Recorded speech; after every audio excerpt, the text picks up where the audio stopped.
नमस्कार, स्वागतम। आज के अंक में हम एक विशेष प्रयोग की चर्चा करने जा रहे हैं। एक ऐसा प्रयोग जो हमारे जीवन को ऐश्वर्य से आप्लावित कर सकता है, जो हमारे जीवन को धन धान्य से पूरित कर सकता है। भगवती के ऐसे बहुत सारे स्तोत्र हैं, ऐसी बहुत सारी स्तुतियाँ हैं जिनका नियमित पाठ करके साधक को, भक्त को धन संपत्ति की प्राप्त होती है, चल अचल संपत्ति की प्राप्त होती है। उसमें महालक्ष्मी के अनेकों स्तोत्र हैं। उसमें भगवान शंकराचार्य द्वारा रचे गए बहुत सारे अद्भुत स्तोत्र हैं, जैसे कनकधारा स्तोत्र आदि। इसके अतिरिक्त अन्य शास्त्रों में यत्र तत्र बिखरी हुई बहुत सारी स्तुतियां हैं, जिसके द्वारा भगवती को प्रसन्न करने पर वह अपने साधक को, वह जापक को, वह भक्त को अपार धन संपत्ति प्रदान करती हैं। हम निरंतर ऐसे विषयों पर शोध कर रहे हैं। हम निरंतर ऐसे स्तोत्रों को, ऐसी स्तुतियों को खोज कर आपके समक्ष लाएंगे जिनके नियमित पाठ से आप धनवान बनने की ओर अग्रसर हो सकते हैं। अब धनवान होने का अर्थ ये है कि इसमें ऐसा नहीं होता कि आपने इन स्तुतियों का पाठ किया और आपके घर में कहीं से धन रखा हुआ मिल जाएगा। यहाँ मूल बात को समझेंगे, किस प्रकार से ऐसा होता है कि इन स्तुतियों का पाठ करने से व्यक्ति के घर में धन का आगमन होने लगता है। ये एक बहुत ऐसी विशिष्ट बात है जिसकी चर्चा कोई नहीं करना चाहता। केवल और केवल इस उद्देश्य से वीडियोस का निर्माण किया जाता है कि भक्तों को आकर्षित किया जा सके, साधकों को आकर्षित किया जा सके। ये स्तुतियाँ इतने दिन पढ़ लेंगे, ये पाठ इतने दिन कर लेंगे, ये टोटका इतने दिन कर लेंगे, ये प्रयोग इतने दिन कर लेंगे तो आप धनवान बन जाएंगे। इतने दिनों में ही आप करोड़पति बन जाएंगे, अरबपति बन जाएंगे। इसका मुख्य विज्ञान समझिए। ऋषियों ने ये सारी प्रक्रिया बनाई क्यों, उसके पश्चात हम चर्चा करेंगे उस विशेष प्रयोग की जो आपको इस पूरे नवरात्र भर करना है। इस प्रयोग को ठीक नवरात्र से पहले इसलिए दे रहे हैं क्योंकि आप इन 9 दिनों की शक्ति का भरपूर लाभ उठा सकें। और जिस भी व्यक्ति को, और ऐसा कौन व्यक्ति होगा संसार में जिसको धन की कामना नहीं है, किसी भी लिंग, जाति, धर्म, उम्र आदि से इसका कोई संबंध नहीं है। धन प्रत्येक व्यक्ति को चाहिए।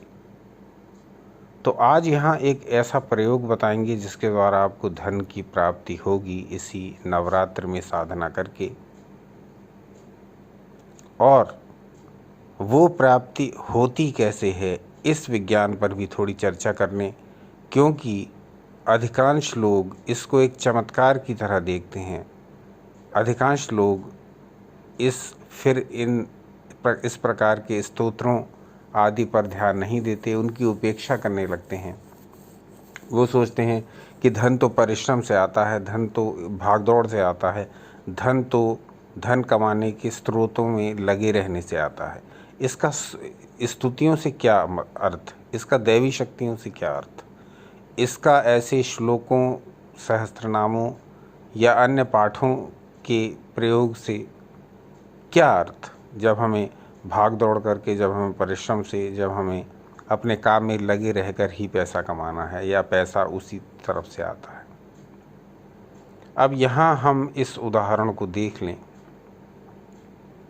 कि जब हम चाय बनाते हैं तो उस चाय में चीनी, पत्ती और दूध तीनों का समावेश करना पड़ता है। किसी एक चीज़ से चाय नहीं बन जाती। उसके पश्चात हमें गैस जलानी पड़ती है, नीचे से ऊष्मा देनी पड़ती है, तब चाय तैयार होती है कुछ समय के बाद। बस ऐसा ही हमारा जीवन है। यदि हम पैसा कमाना चाहते हैं तो हमें भाग दौड़ भी करनी होती है, हमें अपने आय के स्रोत तलाशने भी होते हैं, हमें अपने कामों में लगे रहना भी होता है। ये सब करने के साथ साथ हमें दैवी शक्ति की भी आवश्यकता होती है। तो जैसे किसी एक पदार्थ से और बिना अग्नि के जलाए चाय नहीं बन सकती, उसी प्रकार से केवल भागदौड़ करने से या केवल स्तुति पढ़ने से या केवल मन में सोचते रहने से धनवान नहीं बना जा सकता। सारे कर्मों को आपको करना होगा जो उचित हैं, जो धन प्राप्ति के लिए आय के साधन हैं, वो आपको खोजने होंगे। उन साधनों को खोजने के साथ आपको अपना परिश्रम, अपनी ऊर्जा भी उनमें लगानी होगी और आपको दैवी शक्ति की सहायता भी लेनी होगी। इन सब को यदि आप मिला लेंगे अपने जीवन में, इन सब का समायोजन, इन सब का समावेश कर लेंगे अपने जीवन में, तो निश्चित मानिए कि आप फिर दरिद्रता से कोसों दूर रहेंगे। आपको भाग्य की भी आवश्यकता है, आपको पुरुषार्थ की भी आवश्यकता है।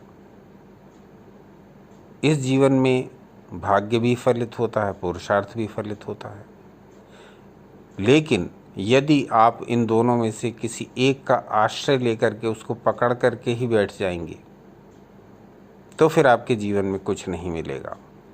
सपोज़ कीजिए कि यदि आप भाग्य के भरोसे बैठे रहे और आपने पुरुषार्थ नहीं किया, मेहनत नहीं की, कर्म नहीं किया, तो कहाँ से आप धनवान होंगे। उसी प्रकार से हम इसका दूसरा पक्ष भी देखेंगे। अभी तक तो सब लोग इसी बात को कहते आए हैं कि भाग्य के भरोसे नहीं बैठना चाहिए, लेकिन कई बार हमने ऐसा देखा है अपने स्वयं के जीवन में भी और दूसरों के जीवन में भी कि यदि हम घोर पुरुषार्थ भी करते चले जाएं, यदि हम बहुत मेहनत करें, बहुत ज़्यादा अटूट हार्ड वर्क कर रहे हों, तो भी हमें कई बार सफलता नहीं मिलती है। ऐसा आप अपने आसपास के जीवन के लोगों के जीवन पर दृष्टि डालने से भी आपको पता लगेगा और स्वयं भी आपने समाज में ऐसे लोग देखे होंगे जो परिश्रम तो बहुत करते हैं परंतु उनका भाग्य फलित नहीं हो रहा, उन्हें उनका वो फल नहीं मिल पा रहा जो मिलना चाहिए। तो ये सारी चर्चा करने का आशय ये कि इस वीडियो को पूरा सार्थक बनाया जा सके। इस वीडियो को मात्र क्लिकबेट तक ही सीमित ना रखा जाए कि आप ये स्तुति पढ़ लीजिए तो आप धनवान हो जाएंगे। ऐसे तो YouTube पर बहुत सारे वीडियोस भरे पड़े हैं, उसमें तरह तरह के प्रयोग हैं। आप ये काम कर लीजिए तो धनवान हो जाएंगे। तो धनवान होंगे, लेकिन धनवान होने के लिए आप उचित दिशा में पर्याप्त प्रयत्न करते रहिए। आप जिस लाइन में हैं, जिस जॉब में हैं, जिस क्षेत्र में आप अपनी ऊर्जा लगा रहे हैं, वहाँ अपनी ऊर्जा का निरंतर एक कसौटी पर उसको कसते रहिए कि क्या मैं पर्याप्त परिश्रम कर रहा हूँ इस क्षेत्र में या कर रही हूँ, क्या मैं और अच्छे तरीके से इसको कर सकता हूँ या कर सकती हूँ, कौन से ऐसे तरीके होंगे जिससे कि मैं अपनी आय को बढ़ा सकता हूँ या बढ़ा सकती हूँ। तो घोर व्यवहारिक धरातल पर चलते हुए और दैवी शक्तियों का सहयोग लेते हुए यदि ये दोनों प्रयोग हम करते हुए चलेंगे जीवन में, तो कभी भी हमें निराशा का सामना नहीं करना पड़ेगा। धन कोई चमत्कार नहीं जो कुछ प्रयोग आप करेंगे, कुछ टोटके आप करेंगे, कुछ श्लोक आप पढ़ेंगे और आपके पास धन चला आएगा। धन ऐसा भी नहीं कि आप खूब मेहनत करेंगे, दिन रात लगे रहेंगे, जोते रहेंगे घोड़े की तरह और आपको धन मिल जाएगा।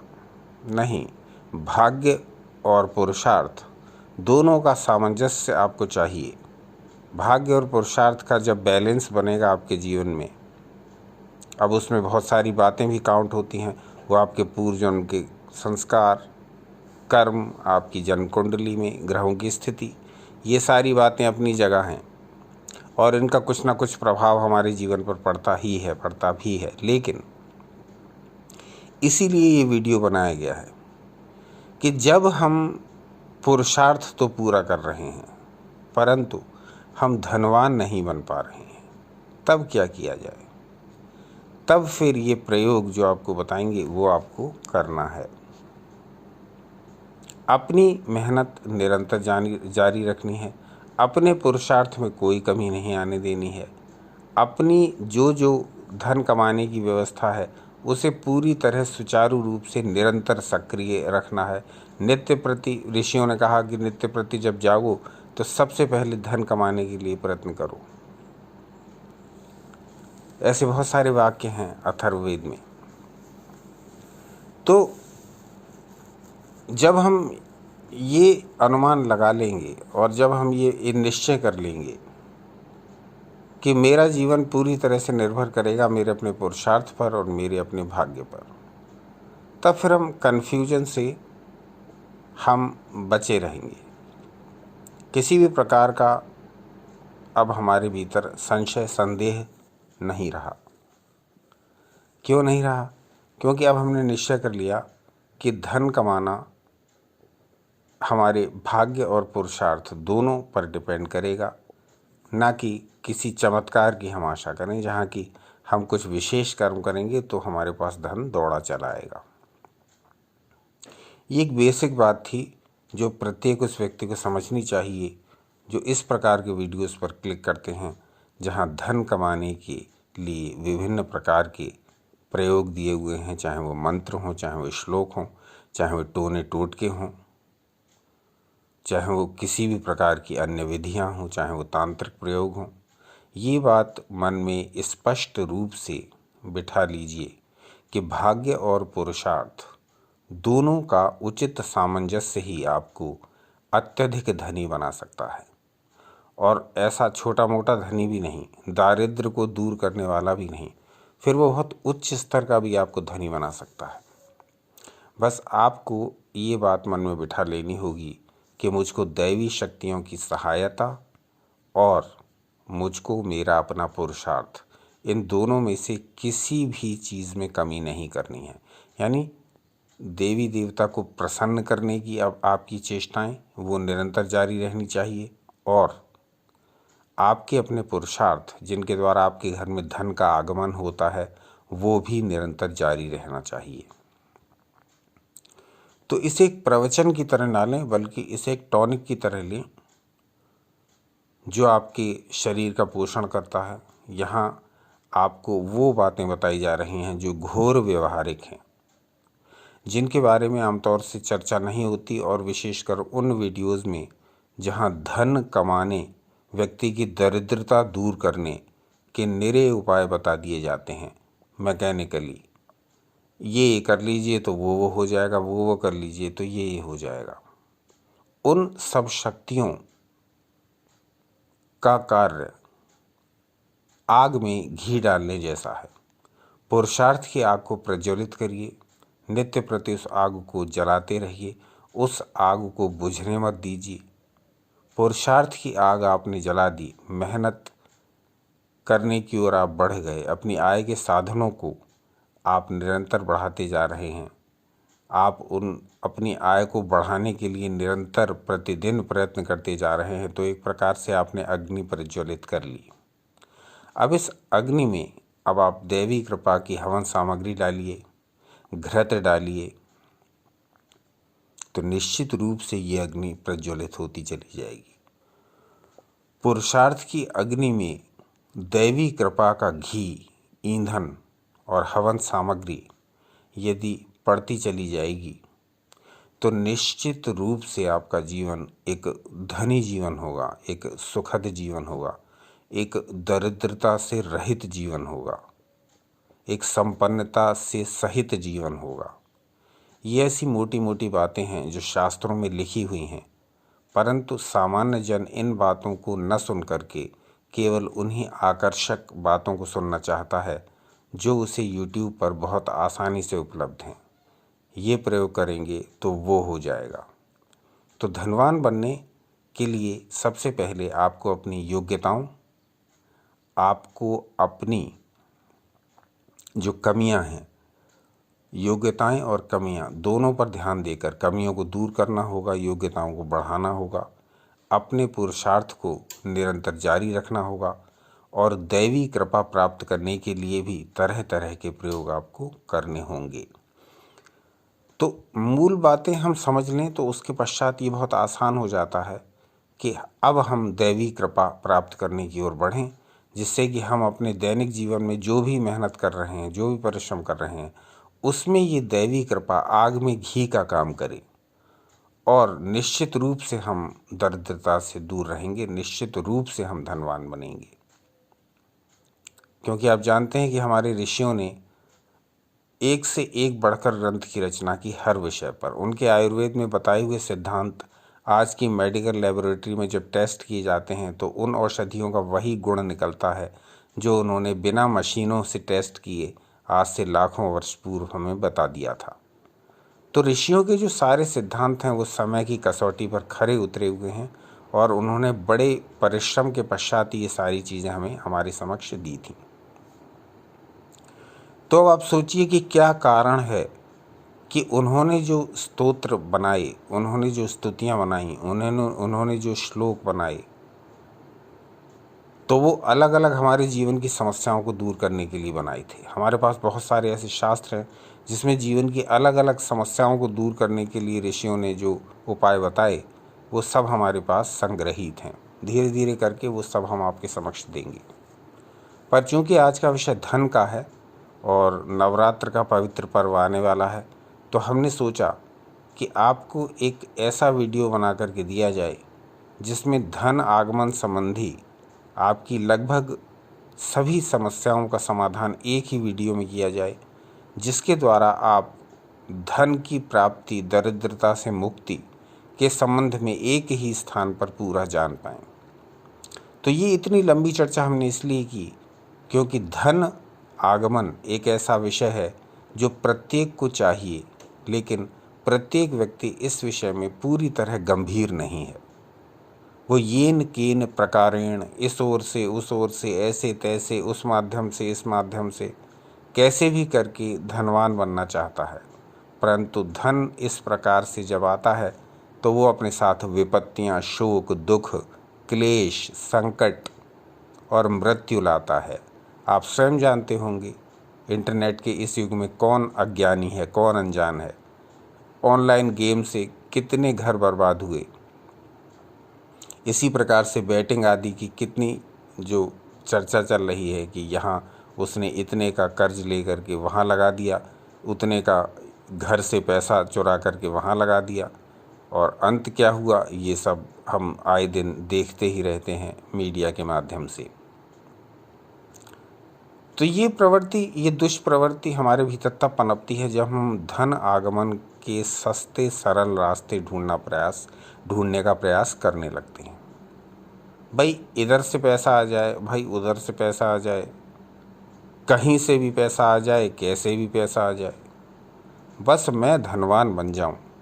लेकिन आपको ये नहीं पता कि यदि ये पैसा गलत सोर्सेस से हमारे पास आया तो ये पैसा अपने साथ भयंकर चिंताएं, कष्ट, संकट, दुष्परिणाम, मृत्यु, रोग सब कुछ लेकर के आएगा। तो धन सबको चाहिए, लेकिन धन सही माध्यमों से, सही प्रकार के परिश्रम से, सही रास्तों से, सही मार्गों से आया हुआ होगा, तब ही ये हमारे जीवन में टिकेगा, तब ही हमें ये आनंद देगा, तभी ये हमें ऐश्वर्य देगा, तभी ये हमें भोग देगा। सभी प्रकार का आनंद ये पैसा हमें उपलब्ध करा सकता है। लेकिन इस धन की महिमा बड़ी विचित्र है। इसको प्राप्त करने के रास्तों में यदि अड़चन है, इसके प्राप्त करने के ब्लॉक रास्तों से यदि आपने इसे खींचने की कोशिश की, तब फिर यही धन हमारे जीवन में भयंकर संकटों की जड़ भी है।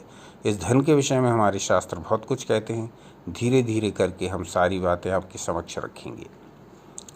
आज का वीडियो हम इसलिए नहीं बना रहे हैं कि इसको बहुत सारे लोग देखें, बहुत सारे लोग इसे लाइक करें, फिर हम उनसे ये कहें कि आपको ये वीडियो पसंद आया हो तो इस चैनल को शेयर करें, सब्सक्राइब करें, हाइप करें। ये सब हम कुछ नहीं कहेंगे, क्योंकि ये वीडियो हम स्वांतः सुखाय यानी स्वयं के सुख के लिए बना रहे हैं। क्योंकि हमारे मन में एक विचार आया कि नवरात्र आ रही हैं और इस विषय पर YouTube पर बहुत सारी सामग्री उपलब्ध हो जाएगी कि आप ऐसे ऐसे माँ की आराधना करें तो आप धनवान हो जाएंगे, आप ऐश्वर्यवान हो जाएंगे, आपके पास अपार संपत्ति आ जाएगी। तो हमने सोचा कि ये विषय बड़ा कन्फ्यूजिंग है और बड़ा मतलब एक प्रकार की बहुत डिमांड करता है विषय को खोलने की, अच्छी तरह से समझने की। तो हमने सोचा कि इस विषय पर हम स्वयं ही एक वीडियो बनाएं और आपके समक्ष उन बातों को रखें। अब आप इस वीडियो के माध्यम से हमें बताएंगे कि किस प्रकार से हमने इन बातों को रखने का प्रयास किया और आपकी इन बातों के बारे में क्या विचार हैं।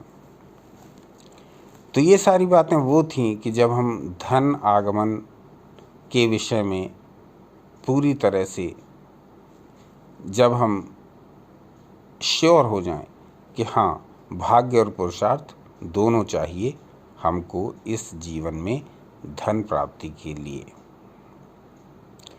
तब हम अपने इष्ट देव या देवी से स्तुति करें, उनकी पूजा पाठ प्रार्थना, उनके दर्शन श्रवण मनन अर्चन वंदन जो भी हम करते हैं उसको तो हम करते रहें जैसे करते आ रहे हैं। उसमें कुछ विशेष आपको फेरबदल नहीं करनी है।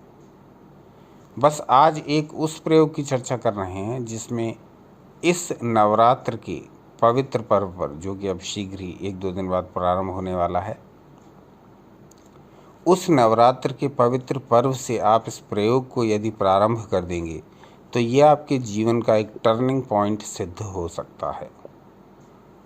और सबसे बड़ी बात, ये एक बहुत ही सरल धनदाता प्रयोग है। जैसा कि इस वीडियो में पूरी चर्चा की, भाग्य और पुरुषार्थ दोनों के संयोजन, दोनों के समायोजन, दोनों के हार्मोनाइज होने से ही आप धनवान बनेंगे। किसी एक स्तुति श्लोक पर डिपेंड रहेंगे तो आप धनवान कभी नहीं बनेंगे। तो अपने कर्मों को पूरी कुशलतापूर्वक करते हुए यदि आप इस प्रयोग को करेंगे तो निश्चित रूप से ये प्रयोग आपके जीवन को बदलने वाला है, और वो भी इन्हीं आने वाले 9 दिनों में। इन 9 दिनों के विषय में विस्तृत वीडियो बनाएंगे कि इनकी संख्या 9 ही क्यों है, नवरात्र ही इनको क्यों कहा गया, दिन कम या ज़्यादा क्यों नहीं, ये 9 का अंक क्यों इतना अधिक महत्वपूर्ण है। इस विषय में आप कहेंगे तो हम विस्तार से एक वीडियो अलग से बनाएंगे। अब हम उस प्रयोग पर आ जाते हैं जो आपको इस पूरे नवरात्र भर तो करना ही है, और उसके पश्चात जब भी आपको समय मिले तो आप इसको प्रतिदिन करें एक निश्चित समय पर। कर्मकांड कुछ इसमें है नहीं, बस स्नान तो आपको करना ही है। जब आप जैसे नवरात्र की पूजा में बैठेंगे तो स्नान करके ही बैठेंगे। तो जब आप नवरात्र के पहले दिन से ही इस प्रयोग को शुरू करेंगे, उससे पहले नहीं, नवरात्र के पहले दिन से ही आप इस प्रयोग को करेंगे। आप स्नान करके पवित्र हो जाएंगे, और जब आप नवरात्र की पूजा प्रारंभ करते हैं अपने घर में, तो वहाँ इस प्रयोग को कर लीजिए। आसन पर बैठ करके रीढ़ की हड्डी को सीधा रख करके। कुछ विशेष इसमें नियम बंधन नहीं है। प्रयोग है क्या? तो ऐसी सारी बातें हम शास्त्रों से खोज कर आपके समक्ष ला रहे हैं, और ये वो बातें हैं जो लगभग अप्रचलित सी हो गई हैं। तो चलिए, आपकी स्क्रीन पर हमने पंचस्तवी नामक जो भगवती की स्तुति है, वहाँ से श्लोक संख्या 10 लिया है, जो इस नवरात्र में आपके लिए धन प्रदायक, धन वर्षक मंत्र का काम करेगा। पहले इसको पूरा पढ़ेंगे, फिर इसका अर्थ समझेंगे, फिर इसकी जाप करने के बारे में चर्चा करेंगे। तो आपकी स्क्रीन पर पंचस्तवी नामक स्तुति से लिया हुआ श्लोक संख्या 10 प्रस्तुत है, जिसको मंत्र कहा गया, जिसको मंत्र की तरह आपको जपना है। तो देखते हैं यहाँ क्या कहा गया। चंचत कांचन कुंडलांगदधराम आनद्ध कांची स्नजम ये त्वाम चेतसि तद्गते क्षणमपि ध्यायन्ति कृत्वा स्थितिम् तेषां वेश्मसु विभ्रताम् अहरअह स्फारि भवन्त्यश्चिरमाद्यत कुञ्जरकर्णतालतरलः स्थैर्यं भजन्ते श्रियः। ये पंचस्तवी नामक भगवती की स्तुति में श्लोक संख्या 10 है, जो आपके लिए धनदायक मंत्र है। तो इसके जाप की विधि जानने से पहले हम ये जानते हैं कि इस श्लोक में कहा क्या गया है। कहा गया, जो भक्त चमकते हुए स्वर्ण कुंडलों यानी सोने के कुंडलों तथा बाजूबंदों को धारण की हुई, बांधी हुई सोने की तगड़ी से युक्त ऐसे माता के स्वरूप का क्षण मात्र भी ध्यान करते हैं, तो उनके घरों में मदमस्त हाथी के कानों जैसी चंचल लक्ष्मी यानी ऐश्वर्य के साधन बिना किसी विलंब के चिरकाल तक टिके रहते हैं। अब इस श्लोक का अर्थ जरा विस्तार में समझिए। यहाँ कहा गया है कि एक विशेष प्रकार के ध्यान करने के लिए कहा गया है भगवती का, और भगवती का कोई भी ध्यान हो या उनका नाम हो या उनका मंत्र हो, तो इसके लिए सबसे अच्छा, इसे प्रारंभ करने के लिए सबसे अच्छा यदि कोई अवसर हमारे लिए उपलब्ध होता है तो वो होता है नवरात्र का। और ये नवरात्र इसी माह की 22 से प्रारंभ हो रहे हैं, 22 सितंबर से, दिन सोमवार से। तो आपके लिए एक बहुत उचित अवसर है अपने जीवन को ऐश्वर्यशाली बनाने का, अपने जीवन को धनवान बनाने का। तो कहा क्या गया है इस श्लोक में, बहुत सरल ध्यान करने के लिए हमें कहा गया है। ध्यान क्या है? भगवती हमारे सामने विराजमान है। अब चाहे आप उनको दुर्गा देवी के रूप में मानिए, चाहे देवी पार्वती के रूप में मानिए, चाहे देवी काली के रूप में, चाहे सरस्वती के रूप में। कहने का अर्थ ये है कि आपकी जो भी इष्ट देवी हों, चूँकि आद्या शक्ति के अनेक रूप हैं और वो अलग अलग रूपों में भी एक ही हैं, तो इसलिए आप जिस देवी में अधिक श्रद्धा भक्ति रखते हैं या रखती हैं, उन्हीं का आपको ये ध्यान करना है, उन्हीं के लिए ये ध्यान आपको करना है। जैसे आपकी भक्ति देवी दुर्गा में है या देवी काली में है, तो आपको उन्हीं के रूप में ये ध्यान करना है। जो अब बताया जा रहा है, क्या करना है कि देवी सोने के कुंडल पहने हुए हैं, उनके दोनों कानों में जो बड़े बड़े कुंडल लटक रहे हैं, वो ठोस सोने के बने हुए हैं और वो अपनी आभा इधर उधर फैला रहे हैं। यानी उनकी जो लाइट है, जो स्वर्ण कुंडल हैं देवी की, उनका जो प्रकाश है, वो भी आपको इमेजिन करना है। बांधी हुई बाजूबंदों को धारण की हुई, देवी के बाजू पर, दोनों बाजुओं पर, दोनों भुजाओं पर स्वर्ण के बाजूबंद लगे हुए हैं। जैसे आपने चित्रों में भी देखा होगा, देवी के भुजाओं पर सोने के बाजूबंद दिखाए जाते हैं। ऐसा आपको ध्यान करना है। तो इस ध्यान के 2 चरण हमने समझ लिए। आपकी इष्ट देवी सोने के कुंडल पहने हुए हैं और वो कुंडल हिल रहे हैं, उनका जो स्वर्णिम प्रकाश है उस पर ध्यान लगाइए। देवी ने सोने के बाजूबंद दोनों भुजाओं में धारण कर रखे हैं, वो भी अपनी आभा बिखेर रहे हैं। उनकी चमक, उनकी लाइट पर ध्यान दीजिए।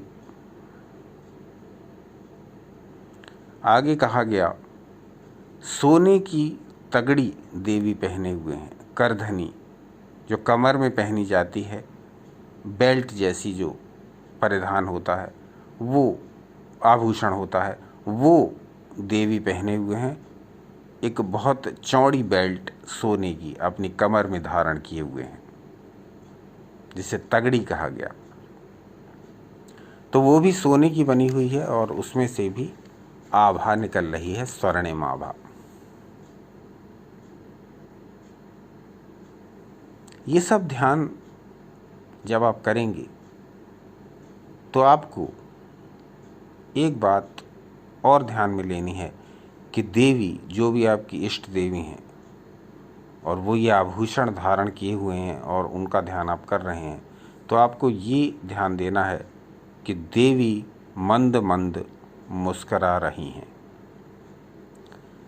देवी के मुख पर स्मित मुस्कान है। तो ऐसी मधुर मधुर मुस्कराती हुई देवी आपकी जो इष्ट हैं, जिनकी भी आप उपासना करते हैं, उन्हीं के संबंध में ये ध्यान करना है।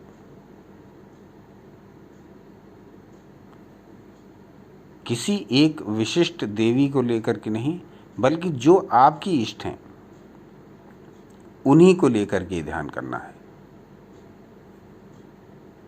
वो मंद मंद मुस्कुरा रही हैं, उनके दोनों कानों में स्वर्णिम कुंडल लटक रहे हैं, उनके दोनों भुजाओं में स्वर्ण के बाजूबंद हैं, उनकी कमर में सोने की तगड़ी बंधी हुई है और वो मंद मंद मुस्करा रही हैं। इस ध्यान को आप निरंतर 3 मिनट करिए।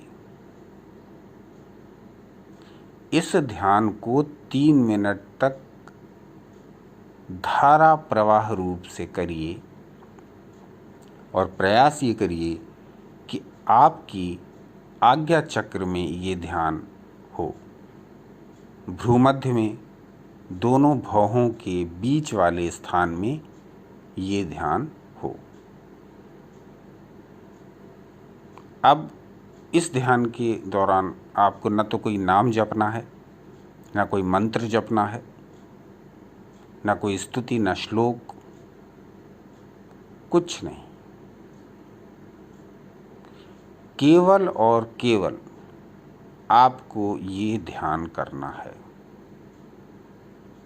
अपने आज्ञा चक्र में, भ्रूमध्य में, बस। और इस अभ्यास की एक बहुत सरलता, विशेषता ये कि आप इस अभ्यास को दिन में कितनी भी बार कर सकते हैं, लेकिन कम से कम एक बार आपको ये ध्यान प्रतिदिन करना है, 24 घंटे में से एक बार। और एक बात का विशेष ध्यान रखना है, जिस समय आप ये ध्यान करें, हर बार उसी समय पर आपको ये ध्यान करना है। मान लीजिए आपने ये ध्यान मॉर्निंग में, नवरात्र की जब पूजा कर रहे होते हैं उस समय करते हैं, तो आपको डेली मॉर्निंग में ही करना है। इवनिंग में यदि आपने ध्यान प्रारंभ किया है तो इवनिंग में ही करना है। रात्रि में अगर आप ये ध्यान करते हैं तो रात्रि में ही करना है।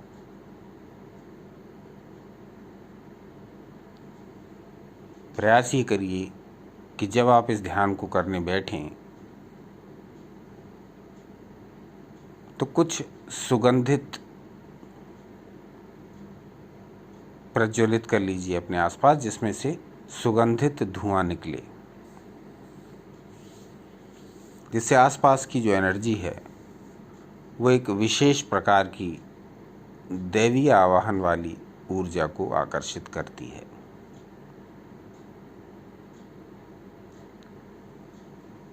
तो जैसा कि बताया, कुछ विशेष इसमें आयु, जाति, लिंग, धर्म, देश, दिशा, काल, कोई बंधन नहीं।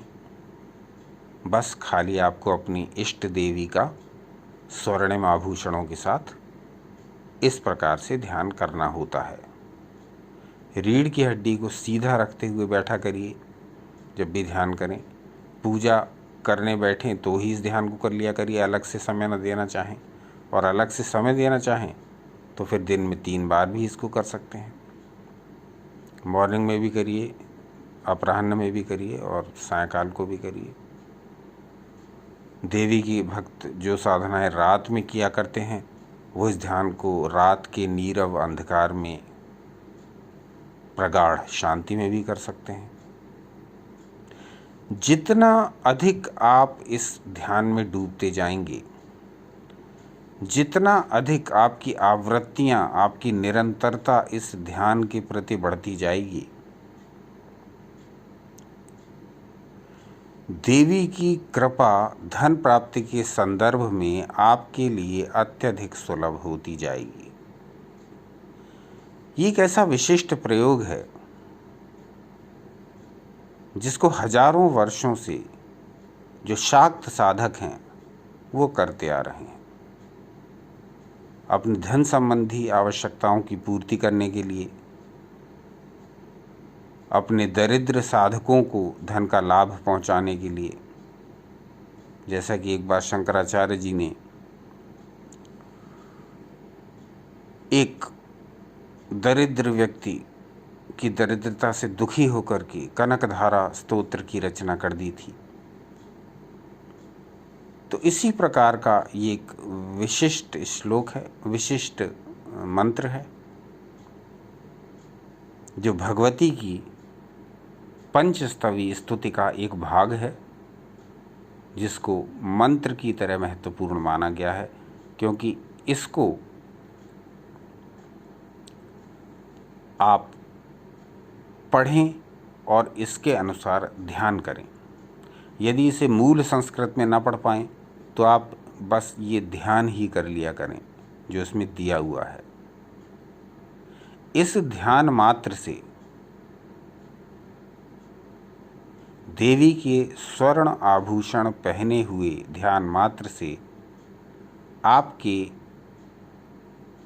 घर में धन का आगमन होने के नए नए सोर्स खुलने लगेंगे। ये सोर्स कई रूपों में आपके सामने आएंगे। आपके मन में विचित्र स्फुरणाएं होंगी, आपको नए नए आइडियाज़ आने प्रारंभ होंगे, आपकी शारीरिक और मानसिक ऊर्जा कई गुना बढ़ जाएगी, आप धन प्राप्ति के लिए पहले से अधिक प्रयत्नशील हो जाएंगे और ऐसे ऐसे मार्ग आपको मिलने लगेंगे, ऐसे ऐसे लोग आपको मिलने लगेंगे, ऐसी ऐसी सहायता आपको उपलब्ध होने लगेगी जिसके विषय में आपने कभी सोचा ना था, क्योंकि आप और हम इस विषय में कभी सोच भी नहीं सकते। दैवी कृपाएं किस प्रकार से हमारी सहायता करती हैं, दैवी ऊर्जाएं किस प्रकार से हमारे जीवन को परिवर्तित करती हैं, चाहे वो धनागमन का क्षेत्र हो, चाहे हमारी जीवन रक्षा का प्रश्न हो, चाहे हमारे रोगों को दूर करने की बात हो। आप और हम सभी जानते हैं कि हम कभी ना कभी जीवन के किसी न किसी मोड़ पर इस दैवी कृपा को प्राप्त किए हुए हैं। कहीं ना कहीं हम सभी ये जानते हैं। अंदर से आप सोच करके देखें कि आपके जीवन में एक न एक क्षण तो ऐसा आया होगा जब आपको लगा होगा कि अब मुझसे कुछ नहीं हो सकता, यहाँ मेरा पुरुषार्थ विफल है। अब मैंने सब कर्म करके देख लिए, एड़ी से चोटी तक का जोर लगा करके देख लिया, परंतु मेरा ये काम नहीं हो सकता, यहाँ मेरा पुरुषार्थ शून्य हो गया। तब कहीं से आपको दैवी सहायता मिलती है, अनएक्सपेक्टेड वेज में मिलती है। जहाँ से आशा आपने नहीं की होती वहाँ से मिलती है। वहाँ डायरेक्ट आपको दैवीय कनेक्शन दिखाई नहीं देता, क्योंकि देवता या देवी आपके सामने खड़े होकर के आपकी सहायता नहीं करती।